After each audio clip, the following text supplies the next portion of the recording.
Hello, everyone. And guess what? I went to Africa. Where did I go when I went to Africa? I went to Nigeria. I got invited to Nigeria. And guess what? I said yes. And because I said yes, great things happen. But let's talk about this trip to Nigeria. So I went to a couple of places. Well, I'm not even going to say a couple. I went to a lot of places. And the person that I went with, they know me. I know them. And there was a schedule that was made. Did we follow that schedule? Yes, we did. Yes, we did. For the first 2 days. After that, it was all out the door. Not really. Let me stop that. It wasn't out the door. Let's just say everything that was planned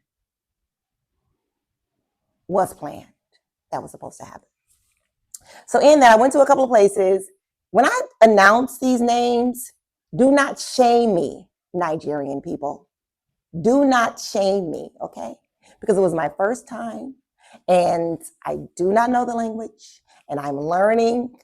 I'm willing to learn. I'm willing to be open-minded. Do not shame me, okay? Because if you shame me, I'm going to shame you. No, I'm not going to shame you. But okay, so these are the places that I went to. Some of them I was like, yes, let's go. I want it. It was on the schedule. And some of them it was like, let's go because we heard about it. So we went to the Balagoon market, which is a market that is like, what?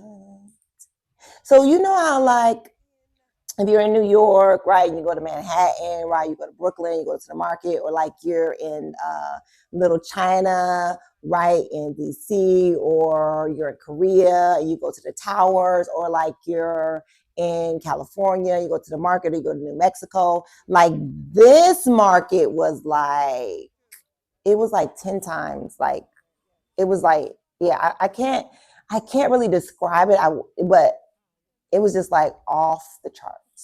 It's people everywhere. It's a sea of people everywhere. It's a sea of shops everywhere, just selling all types of things. You know what they were selling?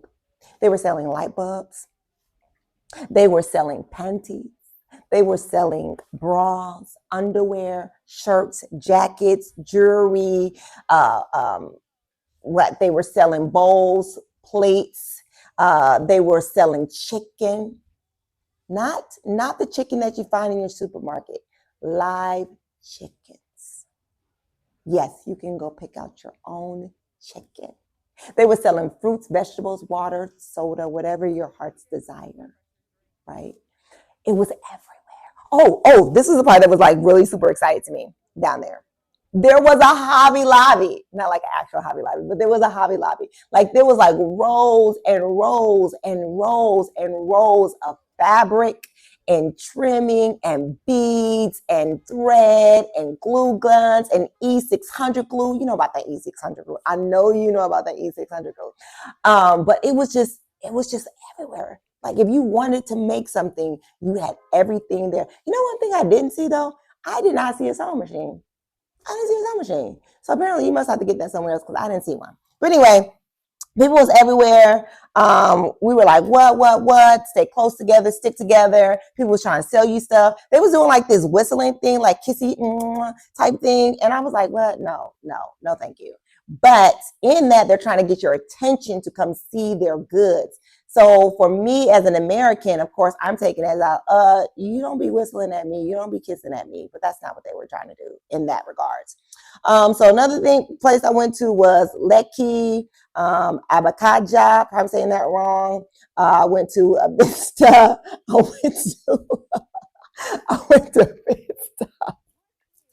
I went to Pit Stop, and there's like 2 pit stops.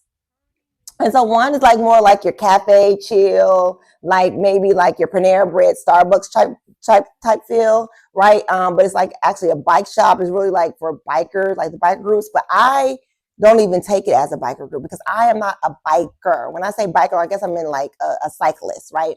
And so it's like a shop upstairs where you can either purchase or get your bike fixed. And downstairs, like the hangout spot. But to me, it's just like this place where you just go chill, like, get some Wi-Fi, work on your projects, or work on your papers, or whatever the case may be, and then eat you some good food and have some conversation. You can stay there as long as you want. You know how I know? Because we was there for 4 hours. When we were there for, it felt like it was 4 hours. And then we went to the other pit stop, which was I think it was called Pit Stop Village. And we went there, and total different vibe. It was more upscale. It was more like, if you're from the DMV area, it's more like Tyson Corner 2, right? It was more like that. It was more like Resort Philly. I mean, you're talking about this beautiful pool, just cabanas, like all laid out. Then there was a restaurant on this side. Then it was a cafe. And then it was on this side was a gym. Yo, the gym was like nice. It was so nice that if I was in that area, I would have been at it every single morning. Every single morning. It was nice, right? And then they had like this rooftop that was there. Beautiful. You could see the water from that location. And then kind of like when you walk through the turnstiles, I think on the right-hand side, there was like a yogurt shop. Oh my gosh, the yogurt. We're going to talk about that experience. And then there was also Krispy Kreme. Who's eating Krispy Kreme as an American? I'm not eating Krispy Kreme in Nigeria. Who does that? So that's nice for, like, I guess, the local people. Then we went to Nikkei. Then we went to Zenith Bank. I think that's important. We went to Access ATM, which ATMs don't always work. So it's like you can have 5 there. They don't always work. Let's just know they don't always work. And there's like a security guard there 24 hours at the ATM.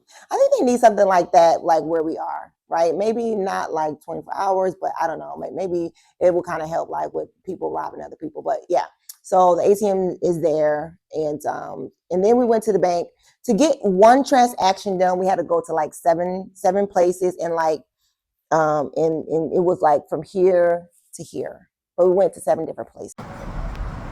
Okay, so at the bank, trying to get a little money. Nothing big, nothing fancy. We don't need to go to the vault or anything.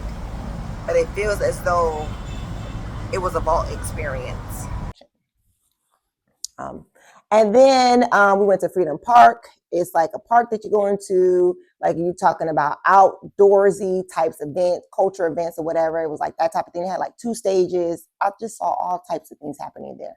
Nothing was really going on at the time when we were there, but I just saw all types of happenings happening there. Really nice, kind of like laid back old type park.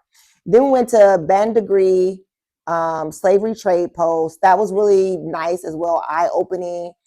Definitely you should visit it. It really talks about a lot of what was happening during the slave trade, and how they had to walk, a certain distance, what was happening while they was walking a certain distance. They were showing you the chains. We got the filler chains. I put the chain around my neck. I am free. And so, but you were able to see and understand what was happening right during that time. And then actually that post was owned by a Black man who was actually a slave that became free, and he had slaves himself when he went there. And he had slaves for himself. He kept them in these cells. These cells were small. They kept 40 people in them. I'm like, yo, what? And the women were separated from the men. The women were, doing their thing, right? The natural things that we do, right? It's menstrual. It's like all right there. And they were only allowed to come out to work. That was it. And you were in this cell. And I think he had like 40 cells on that whole, in the whole area, right? So anyway, and then like when foreigners would come and they want to purchase slaves, right? They would go purchase slaves, and you had to have certain things that you can trade with. And so a lot of times in our history books, we're thinking about it's money, this and that. Do you know that the highest thing that you could give for slaves, 40 slaves, was an umbrella? An umbrella to keep the sun off of you. What? A bottle of whiskey, 10. You can get 10 for a bottle of whiskey. Insane. Come back next week to hear about the rest of the trip and all the happenings that was going on preparing for it. Until next time, I love you, and there's nothing that you can do about it. Peace.